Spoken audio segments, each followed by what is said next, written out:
Welcome to Kannan info Tamil. நம்ம இன்னைக்கு என்ன டாபிக் பார்க்க போறோம் அப்படின்னா, ரெண்டு முக்கியமான டிஃபென்ஸ் அப்டேட் இந்த வீடியோல பார்க்க போறோம்.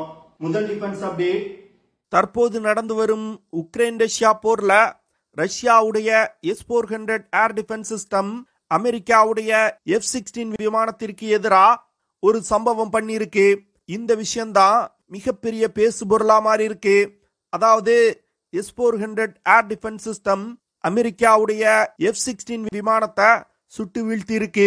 இந்த விஷயம் பாகிஸ்தான் விமானப்படைக்கு ஒரு மிகப்பெரிய பின்னடைவு அப்படின்னு இந்தியன் டிஃபென்ஸ் எக்ஸ்பர்ட் சொல்றாங்க. எப்படி S-400 air defence system F-16 விமானத்தை சுட்டு வீழ்த்தினா பாகிஸ்தான் விமானப்படைக்கு எப்படி பின்னடைவு வரும், S-400 ஏர் டிஃபென்ஸ் சிஸ்டத்தை இந்தியா எப்படி பாகிஸ்தான் விமானப்படைக்கு எதிராக வரும் காலத்துல பயன்படுத்த முடியும், S-400 ஏர் டிஃபென்ஸ் சிஸ்டம் ஒரு யுத்த நேரத்துல இந்தியாவுக்கு எப்படி ஒரு அட்வான்டேஜ் கொடுக்கும் அப்படிங்கிறது குறித்து பார்க்கலாம். இரண்டாவது அப்டேட், இந்தியா உள்நாட்டிலே காவேரி ட்ரை இன்ஜினை டெவலப் செய்து வந்துகிட்டு இருக்காங்க. இந்த இன்ஜின்ல மிகவும் ஒரு முக்கியமான அப்கிரேட செய்வதற்கு பிரம்மோஸ் ஏரோஸ்பேஸ் நிறுவனம் உதவி செய்ய இருப்பதா தற்போது செய்திகள் வெளிவந்திருக்கு. விமான இன்ஜின் தயாரிப்புல எப்படி பிரம்மோஸ் ஏரோஸ்பேஸ் நிறுவனம் உதவி செய்ய முடியும், இந்தியாவுடைய காவேரி விமான இன்ஜின் தயாரிப்பு எந்த நிலையில இருக்குது அப்படிங்கிறது குறித்து நம்ம டீட்டெயிலா இந்த வீடியோல பார்க்கலாம். ஏப்ரல் 12 உக்ரைன் விமானப்படைக்கு ஒரு சரியான அடிய ரஷ்யாவுடைய S-400 ஏர் டிஃபென்ஸ் சிஸ்டங்கள் கொடுத்திருப்பதா செய்திகள் வெளிவந்திருக்கு. அதாவது உக்ரைன் இதனால் வரைக்கும் என்ன சொல்லி வந்துகிட்டு இருந்தாங்கன்னா, தங்கள் விமானப்படையில ரஷ்ய தயாரிப்பு பழைய விமானங்கள் தான் இருக்குது, தங்களுக்கு அமெரிக்க தயாரிப்பு F-16 விமானங்கள் கிடைச்சா ரஷ்யாவை ஓட ஓட விரட்ட முடியும் அப்படின்னு சொல்லி வந்தாங்க. இதனை தொடர்ந்து அமெரிக்கா தன்னோட F-16 விமானங்களை கொடுக்க முன் வந்தாங்க. நேரடியா அமெரிக்கா F-16 விமானங்களை கொடுக்காம நேட்டோல இருக்கக்கூடிய நாடுகளான டென்மார்க், நெதர்லாந்து போன்ற நாடுகள் உக்ரைனுக்கு தங்கள் விமானப்படையில் பயன்பாட்டில் உள்ள F-16 விமானங்களை கொடுத்தாங்க. அது மட்டும் இல்லாம உக்ரைனிய பைலட்டுகளுக்கு பயிற்சி கொடுக்கப்பட்ட பிறகு F-16 விமானங்களை உக்ரைன் விமானப்படையில பயன்படுத்த ஆரம்பிச்சாங்க. இந்த சூழ்நிலையில தான் ஏப்ரல் 12 உக்ரைன் விமானப்படை பயன்படுத்தி வந்த F-16 விமானம் ரஷ்யாவுடைய S-400 ஏர் டிஃபென்ஸ் சிஸ்டத்தினால சுட்டு வீழ்த்தப்பட்டிருக்கு. அதாவது ரஷ்யாவுக்கு எதிராக இந்த F-16 விமானம் ஒரு ஏரியல் ஆபரேஷன்ல ஈடுபட்டு கொண்டிருக்கும் பொழுது ரஷ்யா இந்த F-16 விமானத்தை சுட்டு வீழ்த்தி இருக்காங்க. இந்த சம்பவத்துல உக்ரைனிய பைலட்டும் கொல்லப்பட்டிருக்காரு.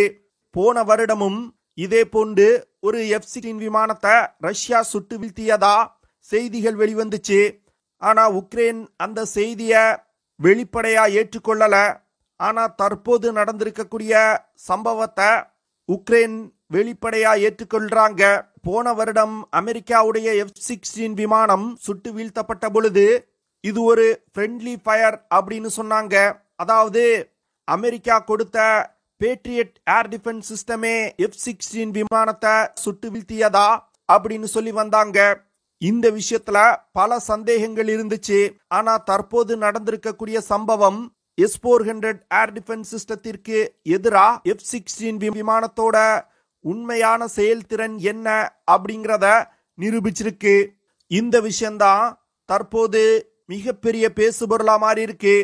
அதாவது உக்ரைன் என்ன சொல்லி வந்தாங்கன்னா, தங்கள் விமானப்படையில சோவியத் யூனியனால் தயாரிக்கப்பட்ட MiG-29, Su-27 போன்ற பழைய விமானங்கள் தான் இருக்குது.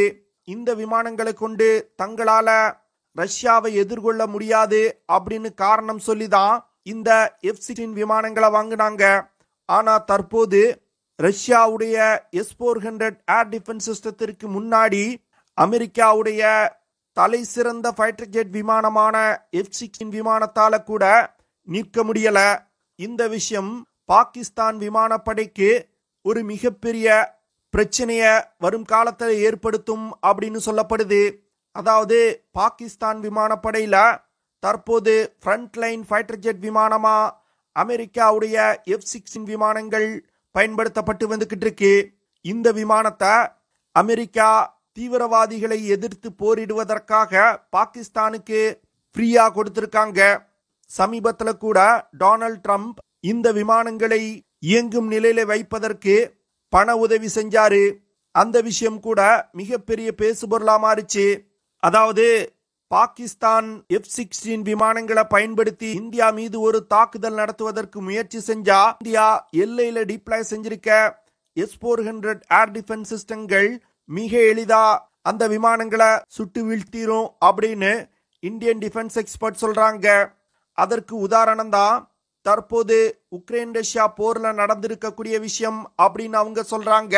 இந்தியா ரஷ்யாவிடமிருந்து வாங்கியிருக்க S-400 ஏர் டிஃபென்ஸ் சிஸ்டம் உலகின் தலை சிறந்த ஏர் டிஃபென்ஸ் சிஸ்டங்கள்ல ஒன்று. இந்தியா பாகிஸ்தான் எல்லையில நிலைநிறுத்தப்பட்டிருக்க S-400 ஏர் டிஃபென்ஸ் சிஸ்டத்தினால பாகிஸ்தான்ல இருக்கக்கூடிய எந்த ஒரு ஏர்பேஸ்ல இருந்து விமானம் டேக் ஆஃப் ஆனாலும் அதை கண்டுபிடிக்க முடியும். ஏன்னா S-400 ஏர் டிஃபென்ஸ் சிஸ்டத்துல அதிநவீன ரடார் சிஸ்டம் இருக்கு. இந்த ரடார் சிஸ்டத்தினால ஏரியல் டார்கெட்டுகள் தொலை தூரத்தில் இருக்கும் பொழுதே கண்டுபிடிக்க முடியும். அது மட்டும் இல்லாம இந்த ஏர் டிஃபென்ஸ் சிஸ்டத்துல 3 விதமான மிசைல்கள் பயன்படுத்தப்பட்டு வந்துகிட்டு இருக்கு. அதாவது டார்கெட் எவ்வளவு தூரத்துல இருக்கு அப்படிங்கறத பொறுத்து இந்த மிசைல்கள் ஆட்டோமேட்டிக்கா தேர்வு செய்யப்பட்டு டார்கெட்டை நோக்கி லான்ச் செய்யப்படும். குறைந்தபட்சமா 40 கிலோமீட்டர்ல இருந்து அதிகபட்சமா 400 கிலோமீட்டர் தூரத்துல உள்ள இலக்குகள் மீது இந்த S-400 ஏர் டிஃபென்ஸ் சிஸ்டத்துல உள்ள மிசைல்களை பயன்படுத்தி தாக்குதல் நடத்த முடியும். அதனால பாகிஸ்தான் F-16 விமானங்கள் ஏர்பேஸ்ல இருந்து டேக் ஆஃப் ஆகி இந்திய எல்லைக்குள் வருவதற்குள் இந்தியா டிப்ளாய் செஞ்சிருக்க S-400 ஏர் டிஃபென்ஸ் சிஸ்டங்கள் அந்த விமானத்தை சுட்டு வீழ்த்திரும் அப்படின்னு இந்தியன் டிஃபென்ஸ் எக்ஸ்பர்ட் சொல்றாங்க. இந்த விஷயம்தான் தற்போது பாகிஸ்தான் விமானப்படைக்கு மிகப்பெரிய பிரச்சனையை ஏற்படுத்தி இருக்கு. உக்ரைன் ரஷ்யா போர்ல ரஷ்யா ஏன் S-400 ஏர் டிஃபென்ஸ் சிஸ்டத்தை பயன்படுத்தல அப்படின்னு கேள்வி எழுப்பி வந்துகிட்டு இருந்தாங்க. அது மட்டும் இல்லாம S-400 air defence system Ukraine Russia போர்ல சரியா செயல்படல அப்படின்னும் செய்திகளை மேற்கத்திய ஊடகங்கள் பரப்பி வந்துகிட்டு இருந்தாங்க. ஆனா தற்போது S-400 ஏர் டிஃபென்ஸ் சிஸ்டத்தோட உண்மையான பவர் என்ன அப்படிங்கிறது வெளிவர ஆரம்பிச்சிருக்கு. S-400 ஏர் டிஃபென்ஸ் சிஸ்டம் சுட்டு வீழ்த்திருக்க F-16 விமானம் ஒரு சாதாரண விமானம் கிடையாது. இந்த விமானம் உலகின் பல நாட்டு விமானப்படைகளால் பயன்படுத்தப்பட்டு வந்துகிட்டு இருக்கு. அமெரிக்கா தயாரித்ததுல F-16 விமானங்கள் தான் அதிக எண்ணிக்கையில இது நாள் வரைக்கும் தயாரிக்கப்பட்டிருக்கு. உலகின் பல்வேறு யுத்த களங்கள்ல அமெரிக்கா இந்த F-16 விமானங்களை வெற்றிகரமா பயன்படுத்தி இருக்காங்க. ஆனா தற்போது F-16 விமானங்களை ரஷ்யாவின் S-400 ஏர் டிஃபென்ஸ் சிஸ்டம் சுட்டு வீழ்த்தி இருப்பது ஒரு மிகப்பெரிய பேசுபொருளா மாறி இருக்கு. F-16 விமானம் ஒரு சிங்கிள் இன்ஜின் கொண்ட விமானம். இந்த விமானத்தினால 2178 கிலோமீட்டர் பெர் ஹார் வேகத்துல பறக்க முடியும்.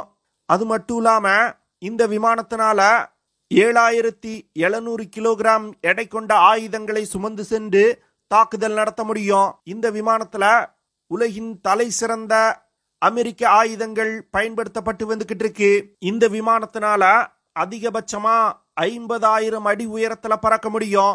F-16 விமானங்கள்னால அதிகபட்சமா 4217 கிலோமீட்டர் தூரம் வரைக்கும் பறக்க முடியும். இது போன்ற பல சிறப்பு அம்சங்கள் கொண்ட F-16 விமானத்தை தான் ரஷ்யாவுடைய S-400 ஏர் டிஃபென்ஸ் சிஸ்டம் சுட்டு வீழ்த்தி இருக்கு. இந்த விஷயம் தற்போது பாகிஸ்தான்ல மிகப்பெரிய பேசுபொருளா மாறி இருக்கு. வரும் காலத்துல இனி F-16 விமானங்களை நம்பி இந்தியாவுடன் மோதக்கூடாது அப்படின்னு தற்போது பேசப்பட்டு வந்துகிட்டு இருக்கு. 2வது அப்டேட், பல வருடங்களா உள்நாட்டிலே ஒரு விமான இன்ஜினை தயாரிப்பதற்கு இந்தியா முயற்சி செய்து வந்துகிட்டு இருக்காங்க. அந்த வகையில இந்தியா காவேரி அப்படிங்கிற ஒரு இன்ஜினை வெற்றிகரமா டெவலப் செஞ்சிருக்காங்க. இந்த காவேரி இன்ஜின் ஒரு ட்ரை இன்ஜினா உருவாக்கப்பட்டிருக்கு. அதாவது காவேரி இன்ஜின் ஆஃப்டர் பர்னர் இல்லாம உருவாக்கப்பட்டிருக்கு. தற்போது காவேரி இன்ஜின்னால ஆஃப்டர் பர்னர்கள் இல்லாம 49 கிலோ நியூட்டன் த்ரஸ்ட ப்ரொடியூஸ் பண்ண முடியுது. அதனால இந்த இன்ஜினை டிஆர்டிஓ உருவாக்கி வரும் Ghatak stealth unmanned aerial compact vehicle போன்ற திட்டங்கள்ல மட்டுமே பயன்படுத்த முடியும் அப்படின்னு சொல்லி வந்துகிட்டு இருக்காங்க.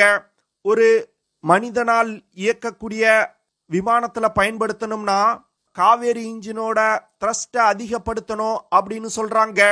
அதற்கு ஆஃப்டர் பர்னர்களை காவேரி ட்ரை இன்ஜின்ல இணைப்பதற்கு இந்தியா திட்டமிட்டிருக்காங்க.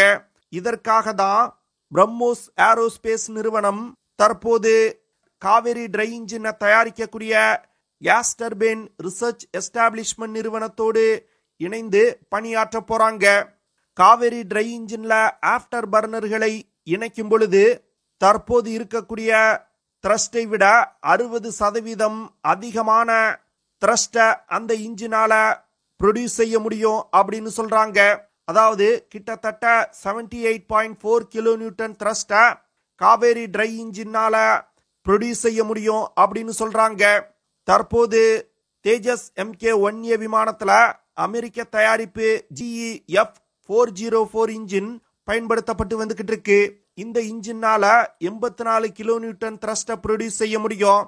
ஆனா அமெரிக்காவுடைய F404 இன்ஜினை அதிக வெப்பம் கொண்ட ஹியூமிடான இந்தியன் கண்டிஷன்ல பயன்படுத்தும் பொழுது 8% த்ரஸ்ட் ரெடியூஸ் ஆகுது. அதாவது GE F404 இன்ஜினால 77.4 கிலோ நியூட்டன் த்ரஸ்ட தான் ப்ரொடியூஸ் பண்ண முடியுது. இது ஆஃப்டர் பர்னர்கள் இணைக்கப்பட்ட காவேரி இன்ஜினை விட குறைவான த்ரஸ்ட். அதனால வரும் காலத்துல காவேரி ட்ரை இன்ஜின்ல ஆஃப்டர் பர்னர்கள் வெற்றிகரமா இணைக்கப்பட்டால் தேஜஸ் MK-1A விமானங்கள்ல பயன்படுத்தப்படும் GE F404 இன்ஜினை காவேரி இன்ஜினை கொண்டு ரீப்ளேஸ் செய்வாங்க. விமான இன்ஜினையும் வரும் காலத்துல முழுக்க இந்தியாவிலே தயாரிக்கணும் அப்படின்னு திட்டம் வச்சிருக்காங்க. அந்த திட்டத்திற்கு இந்த ஆஃப்டர் பர்னர்கள் இணைக்கப்பட்ட காவேரி ட்ரை இன்ஜின் இந்தியாவுக்கு மிகப்பெரிய அளவுல உதவி செய்யும் அப்படின்னு சொல்றாங்க. காவேரி ட்ரை இன்ஜின்ல ஆஃப்டர் பர்னர்களை இணைக்கும் பொழுது அடிஷனலா 29.4 கிலோ நியூட்டன் த்ரஸ்ட் அந்த இன்ஜினால ப்ரொடியூஸ் செய்ய முடியும். இந்த விஷயம் ஒரு கேம் சேஞ்சர் அப்படின்னு சொல்றாங்க. அதாவது அமெரிக்க இன்ஜினை விட அதிக த்ரஸ்ட காவேரி ட்ரை இன்ஜின் ப்ரொடியூஸ் செய்யக்கூடிய இந்த விஷயம் ஒரு கேம் சேஞ்சர் அப்படின்னு இந்தியன் டிஃபென்ஸ் எக்ஸ்பர்ட் சொல்றாங்க. இதன் காரணமாக தான் சமீப காலங்கள்ல காவேரி ட்ரை இன்ஜின் திட்டம் வேகப்படுத்தப்பட்டிருக்கு. அதாவது அமெரிக்கா GE F404 இன்ஜின் டெலிவரிய வரும் காலத்துல டிலே செஞ்சாலும் இந்தியாவால தன்னோட சொந்த இன்ஜினை பயன்படுத்தி தேஜஸ் விமானங்களை இயக்க முடியும். இந்த பிரம்மோஸ் ஏரோஸ்பேஸ் நிறுவனத்திற்கு ஏற்கனவே ஆஃப்டர் பர்னர்களை தயாரித்த எக்ஸ்பீரியன்ஸ் இருக்கு. அதனால இன்னும் கூடிய விரைவில் ஆஃப்டர் பர்னர்கள் இணைக்கப்பட்ட காவேரி ட்ரை இன்ஜினை இந்தியா சோதிப்பாங்க அப்படின்னு எதிர்பார்க்கப்படுது. ஓகே ஃப்ரெண்ட்ஸ், நம்ம வீடியோவோட நிறைவு பகுதிக்கு வந்துட்டோம். இதெல்லாம் தான் நான் உங்ககிட்ட ஷேர் பண்ணணும் அப்படின்னு நினைச்ச விஷயங்கள். ஐ ஹோப் நான் ஷேர் பண்ண விஷயங்கள் உங்களுக்கு பிடிச்சிருக்கும்னு நினைக்கிறேன். அப்படி பிடிச்சிருந்துச்சுன்னா ஷேர் பண்ணுங்க, லைக் பண்ணுங்க, கமெண்ட் பண்ணுங்க. மறக்காம நம்ம சேனலுக்கு சப்ஸ்கிரைப் பண்ணுங்க. See you in the next video. Jai Hind.